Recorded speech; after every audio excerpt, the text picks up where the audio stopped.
Praise the lord. August 3వ తేదీ 2024. ఈరోజు దేవుని వాక్యము, నీ పితరులకు స్వాధీనపరిచిన దేశమున నీ దేవుడైన యెహోవా నిన్ను చేర్చును, నీవు దాని స్వాధీనపరచుకొందువు. ఆయన నీకు మేలు చేసి నీ పితరుల కంటే నిన్ను విస్తరింపజేయును.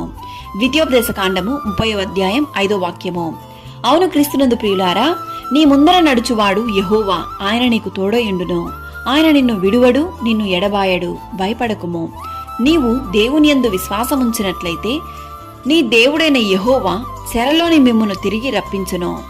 ఆయన మిమ్మును కరుణించి నీ పితరుల కంటే నిన్ను విస్తరింపజేయును. ఈరోజు ఈ వాక్యం వింటున్న ప్రియ సహోదరి సహోదరులారా, ఈరోజు నీవు ఏ విషయాన్ని బట్టయితే వేదన చెందుతున్నావో, దుఃఖపడుతున్నావో దేవుడు ఎరిగి ఉన్నాడు. నీ చుట్టూ ఉన్న మనుషులు పైరూపాన్ని చూస్తారు, కానీ దేవుడు నీ హృదయ అంతరంగాన్ని ఎరిగి ఉన్నాడు. కావున నీవు దేనిని బట్టి కలత చెందకు. దేవుని సన్నిధిలో విశ్వాసంతో నమ్మకంతో ప్రార్థించుము. ఆయన నీకు మేలు చేసి నీవు ఎదురు చూడని ప్రతి ఆశీర్వాదములను నీకు అనుగ్రహించి నీ పితరుల కంటే నిన్ను విస్తరింపజేయును.